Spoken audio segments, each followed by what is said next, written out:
And now I will follow up on Microwind myself. And just a moment, I think that my slides will come up. And I'm sorry for these coming after me that we are a bit delayed, but I hope that you have some patience.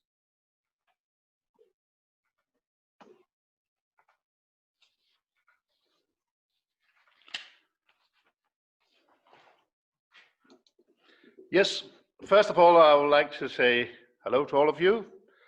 I'll start up with some definition of microwind.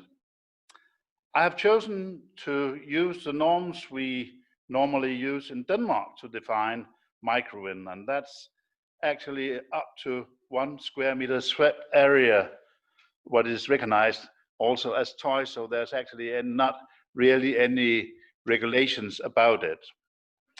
I've chosen not as Fritzok to use kilowatt or 0.0 kilowatt or whatever, but this is because some of the turbines are producing so much energy that they should be safe.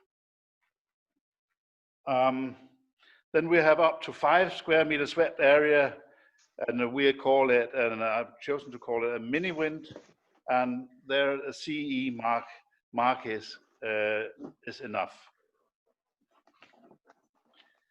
We then have who are actually the customers for micro and mini wind. We have pleasure boats, summer houses, traffic installations, science installation in rural areas, and telecommunication installations in rural areas. We have prosumers or consumers who want to be independent from the grid. Of course, they can only, with these small machines, not be totally independent, but they anyhow can take off the top of the use. Then we have people who want to do something for the environment. And then we have idealists, and you name it. There's a lot of interest. What we have seen here in Denmark is, you can call it a public resistance, especially in suburbs, to fast-running microwind.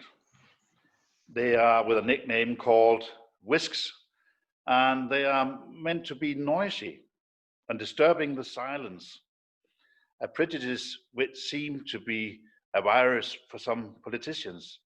They always come up with, no, it's not good with small wind turbines. It's noisy and it's not good for the citizens at all. In reality, most of small, mini and micro wind are not developing noise in a volume that can disturb anyone. They look bad and disturb. Isn't it a question about taste? We have also the price of wind turbines. There's a lot of wind turbines in microwind, and that means taking away the things from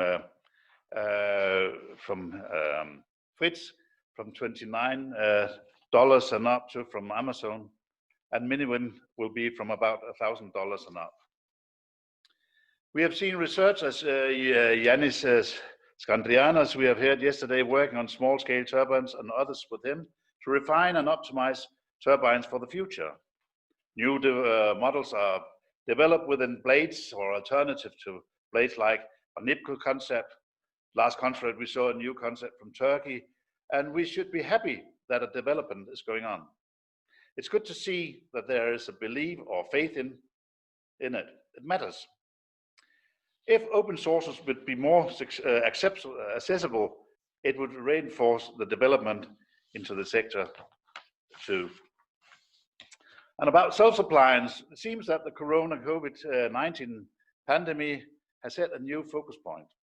People are at home and get interested in daily supply and possible lack of supply. The time is uncertain for how long it will be society closed down. We are doing the webinar instead of gathering together in a conference as we are used to. It might be a good thing or even a blessing. With the internet, everybody can join more or less wherever you are. The utilities tell us to save energy. Why? It's not in their interest. And governments make tax out of the energy. It seems as self-supplying is a kind of criminal act, and these powerful institutions do what they can to avoid self-suppliance. About tests, how to support people who want to be self-supplying. A problem is that the market for small mini and microgrid is opaque or not transparent. In most cases, you do not know what you're buying, but that makes you uncertain. If the turbines are on the market was tested, both for safety and quality-wise, a lot of money would be wasted for not to prepare for the future. And who should pay for the test? That's a very important question.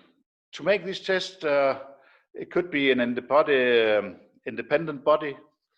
In principle, small wind turbines on the other markets should be tested for consumers. We see it in other fields as an example for toothpaste. We have in Denmark government-supported bodies who makes it possible to perform these tests. And why shouldn't they be involved? Other possibility is, of course, manufacturer, but to take the test are a financial hard burden.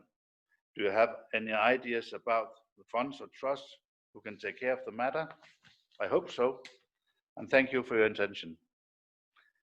I think as well as for the before, if there are any questions, maybe we can raise them in the afternoon, and I would be happy to answer the best way I can.